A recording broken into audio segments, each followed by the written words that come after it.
do some politics, should we? And talk to Shadow Attorney General Emily Thornberry, who joins us now from Westminster. Good morning to you. Nice to see you. We're reaching a point, we're getting to election fever, aren't we? So the Labour Party's starting to spell out a little bit more about what you're going to do. And there are these figures about fraud which you're highlighting at the moment, which we're all falling victim to at one point or another.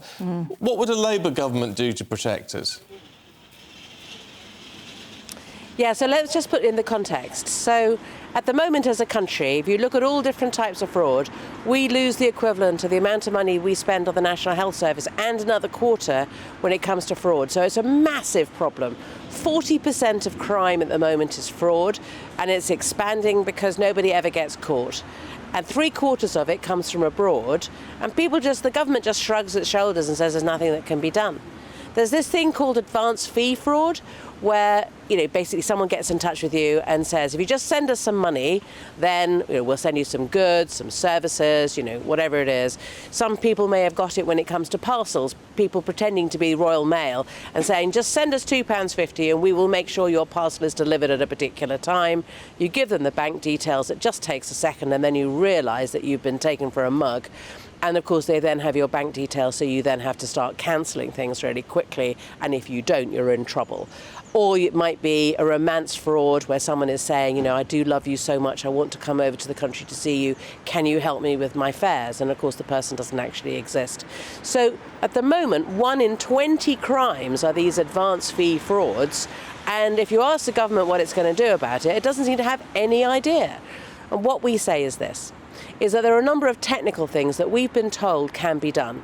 So particular telephone numbers, that they're being used to send out thousands of text messages at the same time. Clearly that is not a legitimate purpose, and it is possible to track them and to close them down. Telephone numbers pretending to come from the UK but instead are actually coming from abroad. They can buy a British telephone number and use it.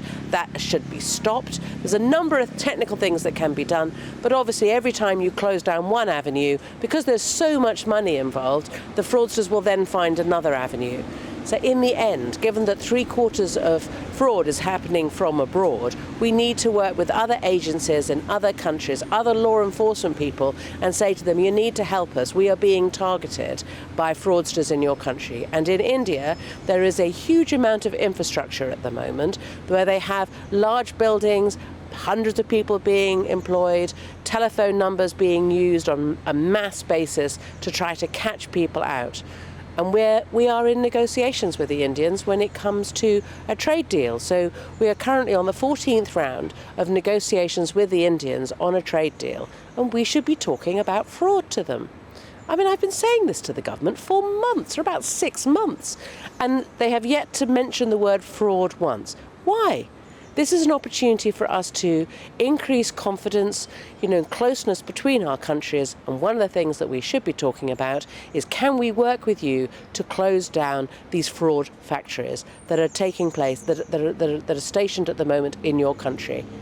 And these fraud factories, as you say, are very sophisticated, so great that you were vowing to crack down on that foreign fraud. But look, you can tell that we're coming into an election period, can't you? You can see all of the goodies on the front page of the newspapers, what the political parties may be offering us in their manifestos. And there's a report in the Times this morning that Labour is going to promise a big expansion of childcare with thousands of nursery places for the under fives. Can you tell us a bit more about that? So what we're announcing specifically today is that a man called Sir David Bell, who used to be in charge of Ofsted, who's an expert in children and education, is going to do a review for us of the current state of childcare and help us to put together a strategy for completely transforming it. But what we need to do is we need to have a proper strategy for being able to deliver childcare, and it needs to be something that the country can afford. So he has very kindly said that he will help us on that, and at the moment, of course, it is an absolute disgrace how little childcare we have in this country, what a poor quality so much of it is, and how unaffordable it is. So yes, we do need to tackle this. It's one of those issues which is always seen as a sort of women's issue and isn't necessarily a priority, but it is absolutely a priority. The investment that you put into young people it pays back so much more than the investment you put into people at any other stage in their life. Yeah, we know that. Absolutely. That's why we introduced the Sure Start system that we did. But forgive me, after 13 years of austerity, forgive me for interrupting. There's hardly any Sure Start left. Forgive me for interrupting, but look, the problem we've got, Emily Thornberry, is that, you know, the Times saying Labour's going to promise big on an expansion of childcare, and what you're saying is, oh, we're going to look into it. You criticise the government over all this overseas fraud, and your answer to that is, well, we would do more about it. You're sort of saying all the right things, but where's anything concrete in all of this? Well, I mean, you'll see concrete things that we say. You know, we will say, for example, that we will close the loophole when it comes to people who live in this country but who claim to be foreign nationals and who therefore don't pay tax, the very richest. We will close that loophole, and then we have specific things that we're going to spend that money on.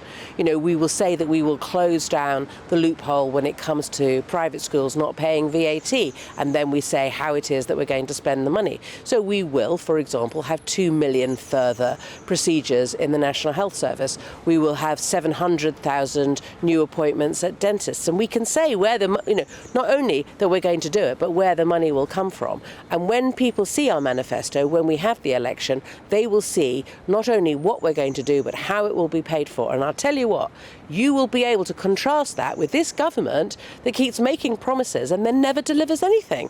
They have been saying they're going to deal with fraud, you know, for I don't know how long, and yet people know, the experts, unfortunately, the victims who are experts know that fraud is not being dealt with properly. It is not being prioritised by this government. When this government talks about crime, you know, and they talk about crime figures, they don't even include the 40% that's fraud at the moment. That's how bad it is. So yes, there will be a difference between a Labour Party that is serious about government and a Tory party that just seems to have run out of steam. OK. Look, we look forward to doing that compare and contrast as and when the manifestos are out. Thank you very much indeed. Good to see you this morning.